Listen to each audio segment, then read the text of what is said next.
Welcome back to my channel digital insight. তো guys, আজকের আমরা লেসন নাম্বার 10 এর মধ্যে পা দিয়েছি। তো আমরা অলরেডি 9 নম্বর লেসন কমপ্লিট করে নিয়েছি। আমরা 9 নম্বর পার্টটা কমপ্লিট করে নিয়েছি। তো এটা 10 নম্বর পার্ট, যেটার মধ্যে দিয়ে আমি রিভিউটা পুরোটা ক্যাপচার করব।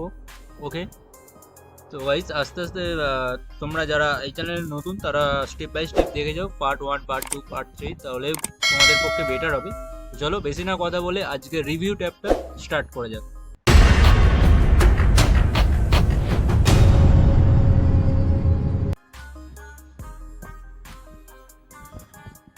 ফার্স্ট অফ অল রিভিউ ট্যাবের মধ্যে যে জিনিসগুলো আছে সেটা হলো স্পেলিং গ্রামার থেকে শুরু করে ডিফাইন, ট্রাউজার আর word count and comment and tracks change, তো এইগুলো আছে। তো এর মধ্যে আমরা ফার্স্ট যেটা শিখবো সেটা প্রুফিং এর মধ্যে দিয়ে আমরা শিখবো। প্রুফিং এর মধ্যে দিয়ে ফার্স্ট স্পেলিং অ্যান্ড গ্রামার শিখবো। তো এটার মধ্যে দিয়ে বেসিক্যালি কি হয়, তার জন্য আমি এখানে কোনো কিছু কি হয় বেসিক্যালি স্পেলিং গ্রামার স্পেলিং চেকের জন্য ইউজ করা হয় অ্যান্ড গ্রামাটিক্যালির জন্য সেটার জন্য ইউজ করা হয়, এটা ইউজ করা হয়ে থাকে।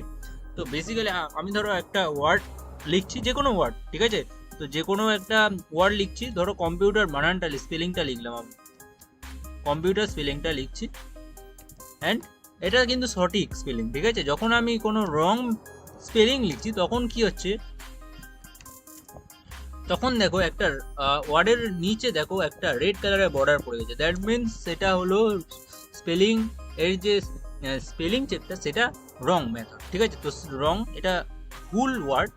তো এটাকে ঠিক করতে গেলে আমরা রাইট ক্লিক করে এখান থেকে সঠিক বানানটা চুজ করে নিতে পারি, রাইট ক্লিক করে।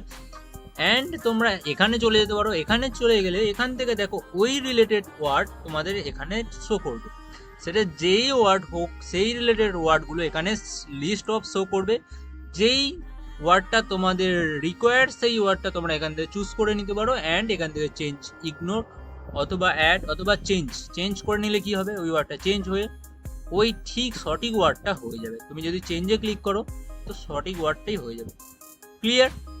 ওকে, তো বেসিক্যালি এরকমভাবে ইউজ করা হয়। আর তুমি যদি এখানে ইগনোর করো, দেখো আমি খারাপ ঠিক ভুল ওয়ার্ড লিখলাম, রিভিউতে গেলাম অ্যান্ড স্পেলিং আমারে এখান থেকে গিয়ে আমি যদি ইগনোর করে দিই তাহলে কি হবে, ওই যে ভুল ওয়ার্ডটাই হলো ওটাকেই আমি ইগনোর করলাম। দ্যাট মিনস এটাই দাঁড়াচ্ছে যে ওই ওয়ার্ডটাকেই আমি কিন্তু ইগনোর করলাম, ঠিক আছে। তো ভুল ওয়ার্ডটাই ইগনোর করলাম, কন্ট্রোল জেড করলাম অ্যান্ড সেম প্রসেসে আবার চলে এলাম। আরও কি আছে, ইগনোর অল থেকে কি হয়, ইগনোর অল থেকে তোমার কাছে যদি এরকম ভুল ওয়ার্ড কোনো কিছু লেখা থাকে,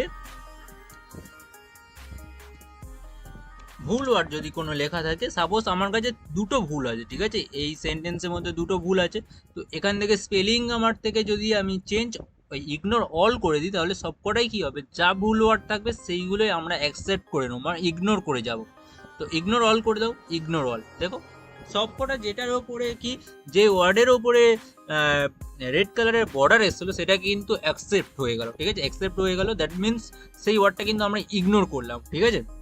তো এরকমভাবে তোমরা ইগনোর করতে পারো অ্যান্ড না হলে কি করতে পারো, তোমরা চেঞ্জেস করতে পারো। ওকে, না হলে তোমরা এখান থেকে গিয়ে চেঞ্জ ক্লিক করে অ্যান্ড চেঞ্জ ক্লিক করে ঠিকঠাক ওয়ার্ডগুলো, সেই ওয়ার্ডগুলো সিলেক্ট করে নিতে পারো এখান থেকে, ঠিক আছে।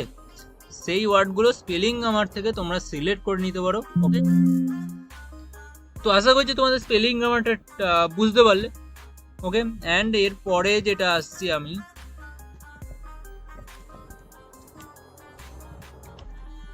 একটা র্যান্ডম প্যারাগ্রাফ নিয়ে নিচ্ছি, ঠিক আছে, অ্যান্ড সিলেক্ট। এখানে ওয়ার্ড কাউন্টের পরের অপশানটা আসছে, এইগুলো আসছি না, এগুলো ডিকশনারিজ, এটা ইন্টারনেট কানেকশান থাকা দরকার। তো আমি ইন্টারনেট এটা যাচ্ছি না। এর পরে যে ওয়ার্ডটা যাচ্ছি সেটা হলো ডাইরেক্ট ওয়ার্ড কাউন্টে, থ্রেশহোল্ডে যাচ্ছি না এখানে, কারণ আমি এই ওয়ার্ডটাকে ধরো এখান থেকে Video provides a powerful way to help you prove your point. শুনতে পারি। When you click online video, you can pause. Video provides powerful, এখানে যে ভিডিওটা আছে সেটাকে তোমরা জাস্ট অডিও আকারে শুনতে পারো এখানে, ঠিক আছে। তো এখানে ল্যাঙ্গুয়েজ দেওয়া আছে স্প্যানিশ ল্যাঙ্গুয়েজে, তো এখানে হবে না স্প্যানিশ ল্যাঙ্গুয়েজটা, আমার ইংলিশ, এটা ইংলিশটাই একমাত্র হবে, কারণ এটার পক্ষে এটা অ্যাভেলেবেল।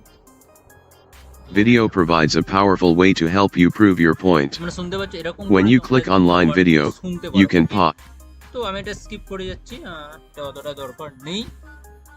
তারপরে যেটা আসছে ওয়ার্ড কাউন্ট, এটা বেশি ইম্পর্টেন্ট, কারণ তোমাকে বলে যেতে পারে যে এই প্যারাগ্রাফের মধ্যে টোটাল ওয়ার্ড কটা আছে, তখন এখান থেকে তোমরা সেটা ইউজ করতে পারো ওয়ার্ড কাউন্ট অপশান থেকে। ওয়ার্ড কাউন্ট অপশানের মধ্যে কি আছে, পেজ আছে, ওয়ার্ড আছে অ্যান্ড ক্যারেক্টার্স আছে। তো এর মধ্যে অল ডিটেলস তোমাদের কিন্তু ডিসপ্লে করছে, তোমরা এরকমভাবে দেখতে পারো। ওকে, ট্রান্সলেটর ইউজ করতে পারো, এটাকে বাংলায় করতে পারো বা যে কোনো ল্যাঙ্গুয়েজে করতে পারো, বাট তোমাকে কিন্তু সেই ওয়ার্ডটা কিন্তু এখানে ইনস্টল থাকা দরকার, ঠিক আছে? সেই ওয়ার্ডটা ইনস্টল থাকতে হবে যেই ট্রান্সলেট করতে চাইছো যেই ওয়ার্ডে তোমরা, ঠিক আছে? সেই ওয়ার্ডটা কিন্তু এখানে ইনস্টল থাকতে হবে। ওকে, তো আমার এখানে ইনস্টল নেই basically. Translate from English to translate to, আমি এখানে বাংলা দেখতে পাচ্ছ নেই, অন্য অন্য ওয়ার্ড আছে এখানে। অ্যান্ড এরপরে যেটা আসছে সেটা হলো কমেন্ট। কমেন্ট অপশান দিয়ে কী করতে পারবো, আমরা যে কোনো ওয়ার্ডের রিলেটেড আমরা কমেন্ট করে রাখতে পারি, মানে এটাই দাঁড়াচ্ছে। তো সিলেক্ট করলাম, এই ওয়ার্ডটা সিলেক্ট করলাম, এর থেকে যদি আমি এটাকে এই ওয়ার্ডে যদি সম্বন্ধে আমি কিছু লিখতে চাই, তো তখন আমি জাস্ট ওটা সিলেক্ট করে এখানে কমেন্ট কোনো কিছু লিখে রাখতে পারি, দিস ইজ। তো এই ওয়ার্ডটা সম্বন্ধে আমি এটা কমেন্ট করলাম, অ্যান্ড এই ওয়ার্ডটা সম্বন্ধে আমি আদার্স কিছু কমেন্ট করলাম, অ্যান্ড এই ওয়ার্ডটা সম্বন্ধে আমি একটা কমেন্ট করলাম। এরকম করে আমি ওয়ার্ডটা যে কোনো ওয়ার্ডের সম্বন্ধে কমেন্ট করে রাখতে পারি, ঠিক আছে? সেই ওয়ার্ডের সম্বন্ধে কোনো কিছু লিখে রাখতে পারো, তোমাদের যেটা লেখা রাখার দরকার, নোট যেরকম নোট করে রাখা দরকার, তো সেরকমভাবে নোট করে রাখতে পারো। বেসিক্যালি কমেন্টে এরকমই ইউজ করে, সিলেক্ট করে জাস্ট কমেন্ট করে দেয়।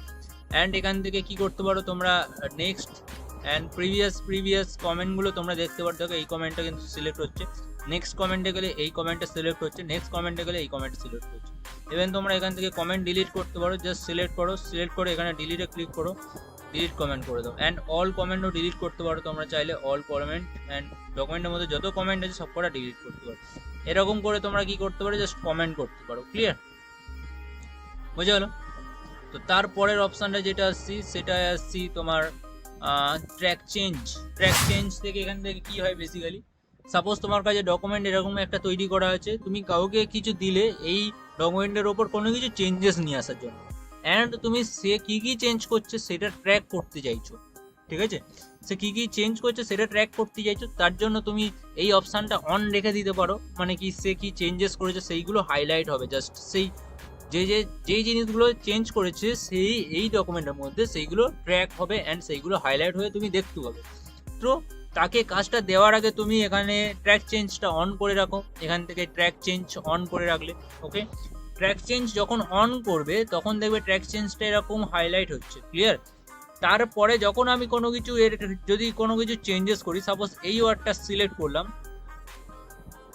এই ওয়ার্ডগুলো সিলেক্ট করলাম, অ্যান্ড এটাকে সিলেক্ট করে আমি হোম থেকে গিয়ে এখানে এর কিছু ফন্ট কালার চেঞ্জ করে দিলাম, জাস্ট ফন্ট কালার চেঞ্জ করো, সঙ্গে সঙ্গে দেখো এখানে ট্র্যাক হয়ে গেল। অ্যান্ড এর পাশে একটা দেখো বর্ডার টাইপে চলে এলো, রাইট?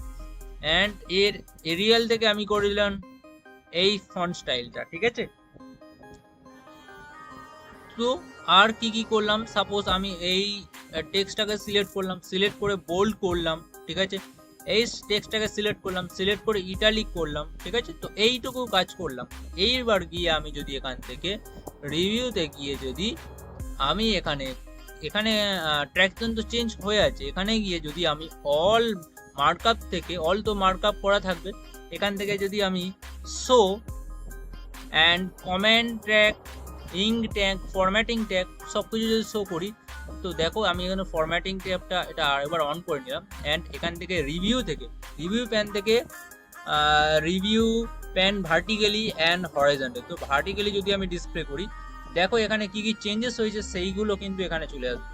এখানে চেঞ্জেস হয়েছে, ফার্স্ট ফন্ট চেঞ্জ হয়েছে, অ্যান্ড তার হেডিং যে স্টাইলটা চেঞ্জ হয়েছে সেটা হলো এই স্টাইল ভিন্দ্রা, অ্যান্ড ফন্ট কালারও চেঞ্জ হয়েছে। তো এই চেঞ্জেসগুলো হয়েছে, অ্যান্ড ফন্টটাকে বোল্ড করা হয়েছে, অ্যান্ড সেটাকে ইটালিক করা হয়েছে, দেখো। অ্যান্ড এই দেখো ইটালিক করা হয়েছে। তো বেসিক্যালি যেই চেঞ্জেসগুলো হয়েছে সেই চেঞ্জগুলো এখানে কিন্তু শো করবে। দরকার বললে তোমরা এখান থেকে হরিজন্টালি ডিসপ্লে করাতে পারো, যেটা নিচে আড়াআড়ি দেখাবে, যে কি কি চেঞ্জ হয়েছে এবং কটার সময় চেঞ্জ হয়েছে, ঠিক আছে, সেইগুলো সব কটা ট্র্যাক করতে পারবে ওয়ার্ডের মধ্যে যা যা চেঞ্জেস এসছে। Clear? And so all markup থেকে তুমি এখানে ফরম্যাটিং শুধু অনলি ফরম্যাটগুলো দেখতে পারো, শুধু অনলি ফরম্যাটগুলো।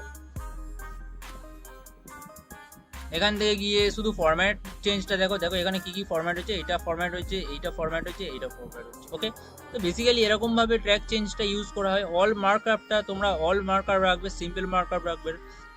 অল মার্কআপ রাখলে সব যা ট্র্যাক চেঞ্জ হোক, সেটা ফরম্যাটিং হোক, সেটা কমেন্ট হোক বা যে কোনো কাজ হোক, সেইগুলো কিন্তু তোমরা এখান থেকে রিভিউ প্যান থেকে ভার্টিক্যালি প্যানে ডিসপ্লে করাতে পারো যা খুশি, বা হরিজন্টাল প্যানে দেখতে পারো। এটাই হলো ট্র্যাক চেঞ্জের কাজ। অ্যান্ড ট্র্যাক চেঞ্জের পরে তোমার যদি মনে হয় এই ফরম্যাটিংটা ঠিক করেছে, তাহলে সেই ফরম্যাটিংটা অ্যাকসেপ্ট করে দাও।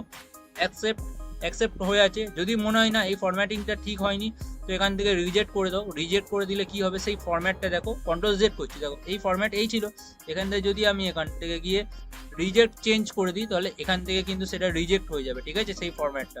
ইভেন সেকেন্ড যে ফরম্যাটটা হয়েছে এটাকেও সেম যদি তোমরা এখান থেকে রিজেক্ট করে দাও, তো সেটাও রিজেক্ট হয়ে যাবে। অ্যান্ড এখান থেকে দেখো যে দুটো ফরম্যাট চেঞ্জ হয়েছিল, একটা এখানে কালার স্টাইল দেওয়া ছিল আর একটা এখানে বোল্ড করা ছিল, সেই দুটো কিন্তু উঠে গেল, দেখো রিমুভ হয়ে গেল। একটাই পড়ে আছে, যেটা হলো দেখো এখানে ইটালিক করা হয়েছে একটা ফন্টটাকে, শুধু এই ফন্টটাকে ইটালিক করা হয়েছে। এটা যদি এটা তো অ্যাকসেটই করা থাকে, অ্যাকসেট থাকবে। আর যদি মনে হয় সবকটাই, আমি কন্ট্রোল জেড করছি, দেখো এখানে নেক্সট করে তোমরা দেখতে পারো অ্যান্ড প্রিভিয়াস করতে পারো কি কি চেঞ্জ হয়েছে। অ্যান্ড সেইগুলো যদি অ্যাকসেপ্ট মনে হয় তো অ্যাকসেপ্ট করে রাখতে পারো। যদি মনে হয় যে না ঠিকঠাক কাজ হয়নি, তাহলে রিজেক্ট করে দিতে পারো। রিজেক্ট করে যেরকম ছিল সেরকমই রাখতে পারো, ঠিক আছে। মানে ট্র্যাক চেঞ্জের কি হয়, ট্র্যাক চেঞ্জ করার পরে সেইগুলো ডিসপ্লে করে, ঠিক আছে। যদি মনে হয় সেই চেঞ্জটা ঠিকঠাক হয়েছে, তাহলে সেইটা অ্যাকসেপ্ট করে রাখতে পারো। যদি মনে হয় যে ঠিকঠাক হয়নি, তাহলে সেটাকে রিজেক্ট করে রাখলে কি হবে, যা নর্মাল অবস্থায় টেক্সটটা ছিল সেই নর্মাল অবস্থায় চলে আসবে। রিজেক্ট অল চেঞ্জ শোয়িং, দেখো রিজেক্ট অল চেঞ্জ মানে যা যা চেঞ্জ করেছিলে সেইগুলো সব কটাই চেঞ্জগুলো কিন্তু এখান থেকে রিজেক্ট হয়ে গেল, সব চেঞ্জ, ঠিক আছে, বোঝা গেল। এরকম ভাবে তোমরা ট্র্যাক চেঞ্জ করে রাখতে পারো অ্যান্ড সেইগুলো সব কটা রিজেক্ট করে দিতে পারো অ্যান্ড নাহলে অ্যাকসেপ্ট করে রাখো, ঠিক আছে। তো বেসিক্যালি এটা ট্র্যাক চেঞ্জ থেকে অ্যান্ড অ্যাকসেপ্ট রিজেক্ট আর প্রিভিয়াস নেক্সট থেকে এগুলো দেখা যায়, এগুলো দেখালামই। তো এরকম ভাবে কাজ করে। তারপরে আচ্ছা, এরপরে যে অপশনটা আসছে সেটা হলো কম্পেয়ার অপশন।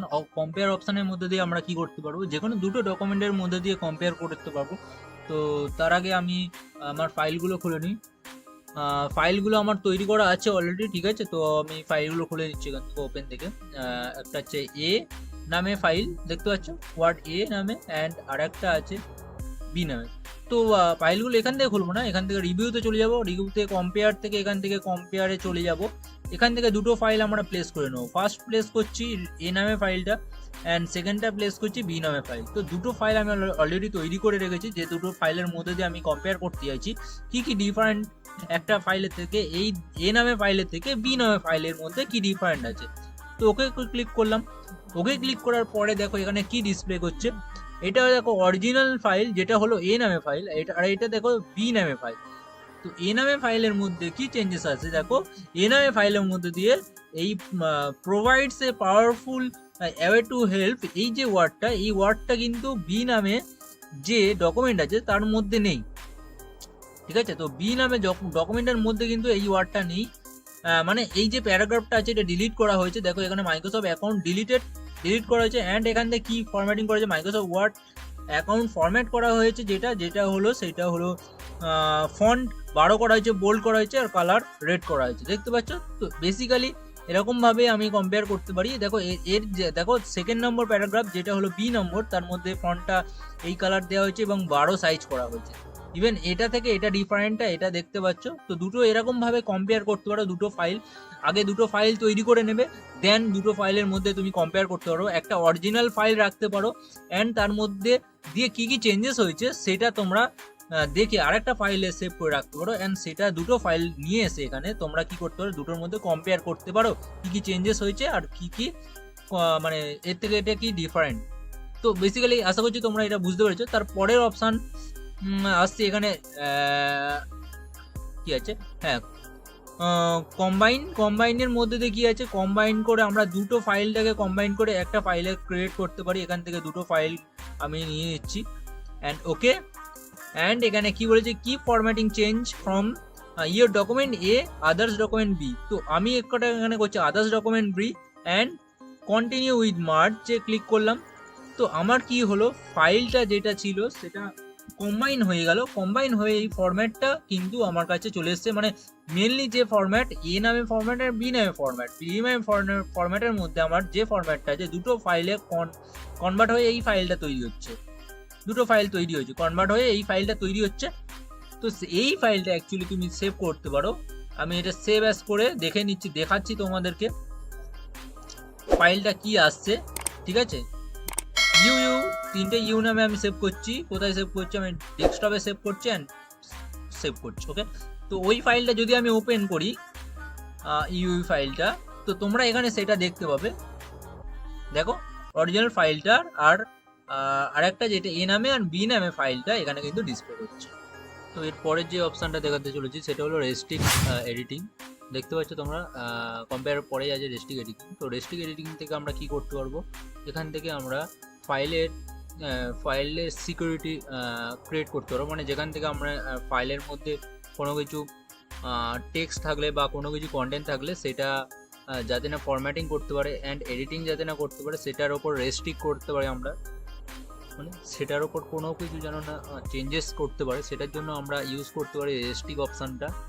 জাস্ট এখান থেকে আমরা ফাইলটাকে সিকিউরিটি হিসেবে রেখে দিতে পারি। সাপোজ ধরো এইটা একটা ফরম্যাটিং আছে অ্যান্ড জাস্ট এখান থেকে আমরা যদি ফরম্যাট রেস্ট্রিক্টে ক্লিক করি অ্যান্ড এডিটিং রেস্ট্রিক্টে ক্লিক করে এখান থেকে আমরা রিড অনলি শুধু করে রাখি, শুধু ফাইলটা শুধু সে দেখতে পারবে, যে ফাইলটা খুলুক সে জানে না কোনো কিছু চেঞ্জেস করতে পারে, তার জন্য আমি এই অপশানটা ইউজ করতে পারি। অ্যান্ড রিসেপশন এটা এক্সেপশন এটা এটা এটা এটা চেঞ্জ করার কোনো দরকার নেই। জাস্ট এখান থেকে তোমরা ইয়েস স্টার্ট এনফোর্স প্রোটেকশানে ক্লিক করো, এখান থেকে পাসওয়ার্ড জেনারেট করে দাও অ্যান্ড সেম প্রসেসে সেম পাসওয়ার্ড তোমরা এখানে দিয়ে দাও, হ্যাঁ, রিএন্টার পাসওয়ার্ডে অ্যান্ড ওকে করে দাও। এরপরে তোমাদের ফাইলটা কি হয়ে যাবে, প্রোটেক্ট হয়ে যাবে। তো ফাইলটা আমি যখন এই ফাইলটা ধরো আমি সেভ করছি ডেস্কটপে সেভ করছি, ঠিক আছে। তো ডেস্কটপে সেভ করে তোমাদেরকে দেখাচ্ছি, ফাইলটা টিটি নামে সেভ করছি ডেস্কটপে, ওকে। তো যখন আমি ফাইলটা ক্লোজ করছি অ্যান্ড দেন আমরা তো দেখো টিটি নামে ফাইলটা এটা যদি ওপেন করি, ডবল ক্লিক করে ওপেন করলাম, ডবল ক্লিক করে ওপেন করার পরে এখানে কি আসছে, এখানে ডাইরেক্ট জাস্ট পেজটা দেখাচ্ছে কি পেজে, রিড অনলি মোডে। রিড অনলি মোড দেখতে পাচ্ছি এখানে লেখা আসছে রিড অনলি মোড। এটা যদি আমি প্রিন্ট লেআউটে ক্লিক করি, তারপরে আমরা যদি এখান থেকে কোনো কিছু ডিলিট করতে যাই, তো এখান থেকে স্টপ প্রোটেকশন অপশানটা কি হয়ে যাচ্ছে, ওপেন হয়ে যাচ্ছে। আমি এটাকে যদি মডিফাই করতে যাই তাহলে এখানে দেখো মডিফাইও করতে পারছি না, অল অপশান দেখো হাইড হয়ে আছে। আপনারা যদি এটাকে মডিফাই করতে চান তাহলে এখান থেকে কি করতে পারেন, স্টপ প্রোটেকশানে ক্লিক করবেন, করে এখান থেকে পাসওয়ার্ডটা দিয়ে দেবেন, দিয়ে ওকে করে দিন। দেখুন তারপরে এই অপশানগুলো চলে আসবে, ওকে। এরকমভাবে আপনারা ফাইলটাকে প্রোটেকশান করে রাখতে পারেন। তো রিভিউ ট্যাবের মধ্যে অল অপশানগুলো আমি কভার করলাম প্রায়। আশা করছি আপনাদের সব কিছু ক্লিয়ার হয়েছে। যদি না ক্লিয়ার হয় তাহলে কমেন্ট বা শেয়ার আমাকে কমেন্ট করবেন, তার উপর আমি আরেকটা ভিডিও বানিয়ে দেবো, ওকে। তো রিভিউ পর্যন্ত এইটুকুই আজ, বাই। নেক্সট ভিডিওর মধ্যে দেখা হচ্ছে আপনাদের সাথে।